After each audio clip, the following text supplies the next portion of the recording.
जैसे जैसे 2022 का इलेक्शन नज़दीक आ रहा है, लगातार गतिविधियां बढ़ रही हैं और हम लखनऊ से इस वक्त लगभग 250 किलोमीटर दूर हम बस्ती ज़िले के रुधौली विधानसभा क्षेत्र में आए हुए हैं ज़मीनी हालचाल देखने के लिए कि यहाँ पर चुनावी माहौल क्या है। और इसी दौरान हमारे एक कैंडिडेट मिल गए। अभी कांग्रेस पार्टी से कैंडिडेट की उम्मीद है और मुमकिन है कि इनको टिकट भी मिल जाए रुधौली विधानसभा क्षेत्र से कांग्रेस पार्टी से। तो हमारे साथ महफूज़ अली साहब बातचीत करने के लिए मौजूद हैं। तो महफूज़ अली साहब से ये भी जानेंगे कि दरअसल कांग्रेस का क्या कुछ हाल चाल है और कांग्रेस के बारे में इनकी ये क्या देख रहे हैं ज़मीनी स्तर पर। तो बहुत बहुत स्वागत है महफूज़ साहब आपका हमारे चैनल पर। सबसे पहले तो आपसे मेरा यही सवाल है कि आमतौर पर ऐसा कहा जाता है कि जो भी पार्टी का कैंडिडेट होता है या पार्टी का कार्यकर्ता होता है उसको अपनी पार्टी में सब गुडी गुडी दिखता है, सब अच्छा अच्छा दिखता है। तो हालांकि दूसरे लोग उसकी खराबियां और अच्छाइयां दोनों देखते हैं, लेकिन पार्टी का जो कैंडिडेट या कार्यकर्ता होता है उसको सब अच्छा ही अच्छा दिखता है। तो आप मुझे बताइए कि कांग्रेस पार्टी का अस्तित्व खासतौर से रुधौली विधानसभा क्षेत्र में, आपके इस विधानसभा क्षेत्र में क्या कुछ लग रहा है? बहुत बहुत शुक्रिया सलीम आज़ाद जी। और हमारे रुधौली 309 विधानसभा में इस समय जो माहौल है कांग्रेस का वो पहले से बहुत बेहतर है और लगातार हम लोग काम कर रहे हैं।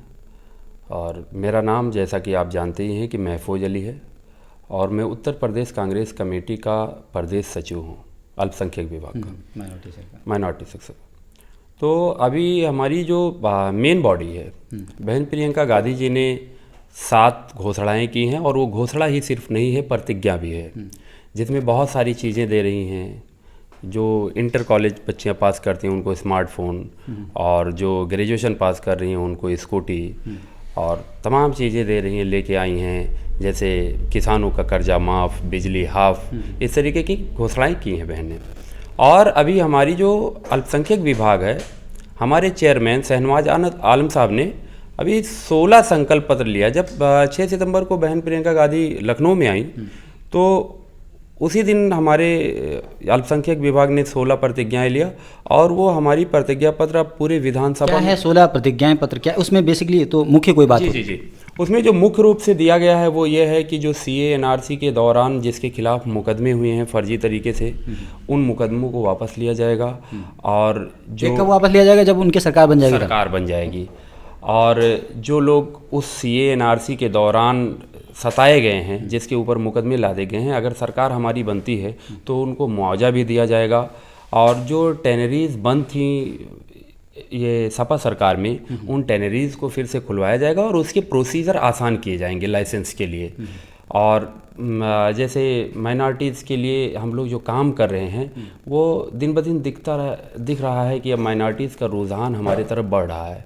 और ये जाहिर सी बात है कि कहीं ना कहीं माइनॉरिटी हमारे कांग्रेस से थोड़ा सा दूरी बना ली थी, लेकिन अब करीब आ रहे हैं, क्योंकि हमारे प्रदेश में जब से बहन प्रियंका गांधी प्रदेश प्रभारी बन के आई हैं और हमारे जो स्टेट के चेयरमैन शहनवाज आलम साहब हैं, हमारे राष्ट्रीय चेयरमैन जनाब इमरान प्रतापगढ़ी साहब हैं, तो इन लोगों के मेहनत से और हम लोग भी लगे हुए हैं, तो हम लोगों के मेहनत से एक रुझान जो है अल्पसंख्यक का बढ़ रहा है। अल्पसंख्यक की जब आप बात करते हैं तो हम जब ग्राउंड पे देखते हैं तो ज़्यादातर अल्पसंख्यक तबका ऐसा है वो सपा की तरफ एक ललचाई भरी नज़रों से देख रहा है। ऐसे में आपका ये कहना कि कांग्रेस की तरफ लोग देख रहे हैं, और दूसरी चीज़ ये कि आपने कहा कि कांग्रेस की सरकार बन जाएगी। हम ये देखते हैं कि 2017 के विधानसभा चुनाव में 7 सीटें मिली थी कांग्रेस को, और अगर सरकार बनाने के लिए हम बात करें तो 202 सीटों की ज़रूरत पड़ती है। 7 से 202 सीटों का सफ़र कैसे तय करेंगे? देखिए, ऐसा है, ये चुनाव है और चुनाव में ये नहीं कह सकते हैं कि पिछली बार 7 सीट थी और अब 202 कैसे आएगी। आपने बीजेपी का देखा होगा, हालात इतना खस्ता था और पूर्ण बहुमत से वो राज कर रही है। एक बार जीती, फिर दोबारा वो आ गई। तो ये जनता को तय करना है, ये हम कैंडिडेट नहीं तय कर सकते या कोई नहीं तय कर सकता, ये जनता तय करेगी। और इस समय जो माहौल बन रहा है कांग्रेस का, आपको बताएं कि चाहे वो सपा हो या बसपा हो या भाजपा हो, ये लोग जातीय समीकरण पे और जात पात की राजनीति करते हैं, लेकिन कांग्रेस एक सेकुलर माइंडेड पार्टी है और ये सेकुलर बेसिस पे काम कर रही है। और देखिए, जो महंगाई कम कर सकती है पार्टी, वो सिर्फ और सिर्फ कांग्रेस है, इसके अलावा दूसरी पार्टी नहीं कम कर सकती है। नहीं, कांग्रेस के ज़माने में तो महंगाई एकदम चरम सीमा पर थी, उसी वजह से बीजेपी अल्टरनेटिव बन करके सामने आई थी। और इस वक्त अब बीजेपी के ज़माने में महंगाई चरम सीमा पर है, तो अब कांग्रेस वही बात कह रही है जो उस वक्त बीजेपी कहा करती थी। उस समय लगता था कि महंगाई चरम पे है, क्योंकि उस समय गैस जो 429 रुपये का हुआ करता था, अब 1000 प्लस है। और टाइम कितना बदला है, 2014 से 2021, तो डिफरेंस जो है वो 7 सालों का है। चलिए महफूज भाई जी, ये आपने बिल्कुल सही बात कहा कि 7 साल के डिफरेंस में 400 का अब 1000 पहुंच गया, फिर भी कोई हाँ 3 गुना ज़्यादा हो गया, लेकिन कोई फ़र्क नहीं पड़ता। मेरा सवाल सिर्फ इतना ही है कि कांग्रेस के बारे में लोग कहते हैं कि ये बूढ़े बरगद के तरीके से हो गया है, इसका केवल साया है, इसके ज़्यादा इसका कोई इस पर फल नहीं होता है बरगद पर। और दूसरी बात ये कहा जाता है कि जिस तरीके से कांग्रेस ने पुराना जो दौर देखा है, तो अब लोग कांग्रेस पर भरोसा नहीं कर पा रहे हैं। चाहे आपने माइनॉरिटी की बात करी, माइनॉरिटी का अगर हाल देखें तो कांग्रेस के ज़माने में कहा जाता है कि नौजवानों को, मुस्लिम्स को खास तौर से उठा लिया जाता था। कब कौन सा मुसलमान कहाँ से उठा लिया जाए कुछ नहीं कहा जा सकता था। बीजेपी के दौर में कहा जाता है कि मुसलमानों का या दूसरे लोगों का इनकाउंटर कर दिया जाता है, इस तरीके की बात कही जाती है। लेकिन कांग्रेस के ज़माने में कहा जाता था कि संदिग्ध गतिविधियों में मुलविस होने के नाम पर उनको उठा लिया जाता था। तो आप ये किस तरीके से एश्योरिटी दिलाएंगे कि अगर कांग्रेस की सरकार आएगी तो वो तमाम चीज़ें दोबारा से नहीं दोहराई जाएंगी? देखिए ऐसा है कि बरगद जितना बूढ़ा होता है उतना ज़्यादा साया देता है और उतना ही ज़्यादा चिड़ियों का बसेरा भी बनता है। उस पे चिड़ियाँ, उस पे फल इंसानों के लिए नहीं लगता है, इंसान उसका छांव लेता है, चिड़ियाँ उसका फल खाती हैं और उस पे अपना बसेरा बनाती हैं। तो बूढ़ा बरगद हमेशा साया बढ़ाता चला जाता है। ये तो बरगद की बात हो गई। दूसरी बात ये है कि जो माइनॉरिटीज़ कहीं ना कहीं कांग्रेस का, कहीं ना कहीं आप जैसे कह रहे हैं कि कुछ उनको इफ़ेक्ट पड़ा, वो झेले हैं इसकी परेशानियों को, तो आपको बताएं कि कांग्रेस ने एक माइनॉरिटी विंग बना दिया है और उस विंग के हमारे राष्ट्रीय चेयरमैन जनाब शायर इमरान साहब हैं और हमारे जो प्रदेश के चेयरमैन हैं जनाब शहनवाज आलम साहब हैं और हम लोग अपने अल्पसंख्यक विभाग के प्रदेश सचिव हैं। मैं लॉ में नेट क्वालिफाइड हूँ, LLB LLM नेट क्वालिफाइड हूँ और PhD कर रहा हूँ। PhD मेरी ऑलमोस्ट कंप्लीट है, बट सबमिट नहीं कर पाया हूँ, अभी अवार्ड नहीं हुआ है। तो हम लोग इसके लिए आवाज़ उठाएंगे, हमारी विंग काम करेगी और विंग काम कर रही है। और हम लोगों को हमारी कोर कमेटी ने आज़ादी भी दे रखा है और पार्टियों में ये आज़ादी नहीं है बोलने की। एक चीज़ मैं महफूज साहब और जानना चाह रहा था कि ऐसा इल्ज़ाम है, हम एक इंटरव्यू कर रहे थे, एक पत्रकार हैं, वरिष्ठ पत्रकार शीबा असलम फहमी साहिबा का जी, जूम ऐप के थ्रू हम उनका इंटरव्यू कर रहे थे। उन्होंने एक बहुत अहम बात कही। उन्होंने कहा कि कांग्रेस के जितने भी दिग्गज नेता हैं, चाहे सलमान खुर्शीद की बात करें, उन्होंने नाम लिया, सलमान खुर्शीद का नाम लिया, कपिल सिब्बल का नाम लिया, ये लोग, उन्होंने कहा ये मुनाफिक लोग हैं, पाखंडी लोग हैं। और उन्होंने बहुत ही खुल करके कहा ये सिर्फ और सिर्फ मलाई खाने वाले लोग हैं, ये एक स्काईलाइट की तरह से ऊपर नीचे आए हैं और नीचे आने के बाद में इन्होंने सत्ता की कोटली संभाल ली है और उन्होंने अपनी जगह और पैठ बना ली है। इन्होंने सड़क पर कोई संघर्ष नहीं किया है और अब जब संघर्ष की ज़रूरत है तो ये लोग एक लफ्ज़ बोलने के लिए तैयार नहीं है। ऐसी सूरत में आप इस मुद्दे पर क्या कहेंगे, खास तौर से जब चारों तरफ से कांग्रेस पर इस तरह के ताने दिए जा रहे हैं, इस तरह से हमले किए जा रहे हैं और ये कहा जा रहा है कि ये जो इस वक्त बीजेपी कुछ कर रही है ये केवल और केवल कांग्रेस की विफलता का नतीजा है?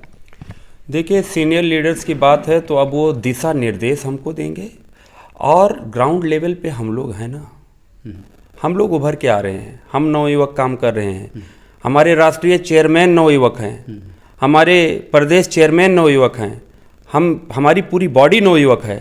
हम लोग तो मान के चलिए, हम लोग तो सेकुलर माइंडेड हैं ही हैं, लेकिन जहाँ माइनॉरिटी की बात आ जाएगी हम लोग माइनॉरिटी डिपार्टमेंट को संभालेंगे और हमारे माइनॉरिटीज़ को कुछ नहीं होने पाएगा। यहाँ तक कि आपको मैं बताऊँ कि माइनॉरिटीज़ की अगर बात आती है और जहाँ मेरे बस की बात है तो मैं अपनी सबसे पहले मैं आगे खड़ा होऊंगा। जैसे हम देखते हैं अभी हाल ही में अल्ताफ की घटना हुई कासगंज में, वहाँ पर कोई एक शब्द बोलने के लिए तैयार नहीं होता है।